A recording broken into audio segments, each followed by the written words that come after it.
Nalgonda MP Congress MP Gutta Sukhender Reddy గారు phone line లో సిద్ధంగా ఉన్నారు. సుఖేందర్ రెడ్డి గారు గుడ్ మార్నింగ్ అండి. నమస్కారం అండి.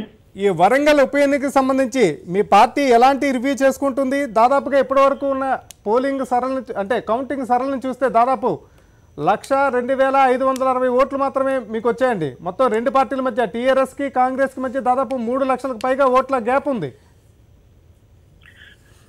మేము ప్రజల్లో ఉన్నటువంటి వ్యతిరేకత మా ఎన్నికల ప్రచారంలో చూసినప్పుడు మేమేదైతే ఊహించామో అంత వ్యతిరేకత లేనట్టుగా ఈ ఓటింగ్ శాతం చూపెడతా ఉన్నది. అది కాకుండా ప్రత్యేకంగా ఈ ఉప ఎన్నికల్లో అది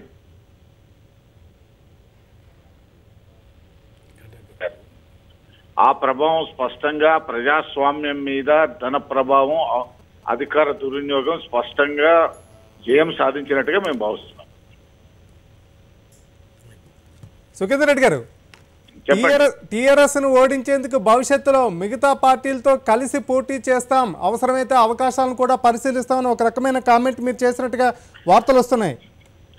ఒకటి, ప్రజాస్వామ్య పరిరక్షణ కొరకు లౌకికవాద పార్టీలన్నీ ఏకం కావాల్సినటువంటి అవసరం ఉంది.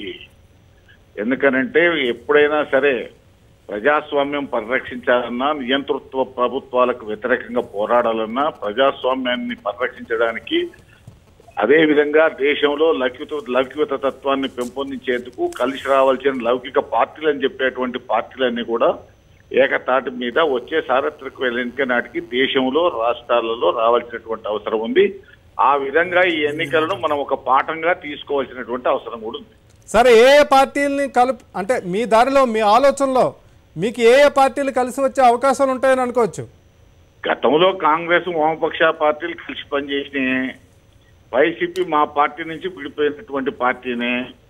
కాబట్టి ఈ తెలంగాణ నూతన రాష్ట్రం కాబట్టి తెలుగుదేశం కూడా ఈ వైపు ఆలోచన చేస్తే బాగుంటుంది. ఎందుకంటే రెండు రాష్ట్రాల్లో ఇక్కడ తెలుగుదేశం పరిస్థితి మనందరూ కూడా తెలిసినటువంటిదే. కాబట్టి లౌకిక పార్టీలని చెప్పబడే ఏ పార్టీ అయినా సరే ప్రజాస్వామ్యం పరిరక్షించుకోవడానికి ఎవరైనా ముందుకు వస్తే కలిసి పోరాడడానికి అందరం కలిసి ప్రయత్నం చేయడం బాగుంటుంది. Okay sir, thank you very much sir.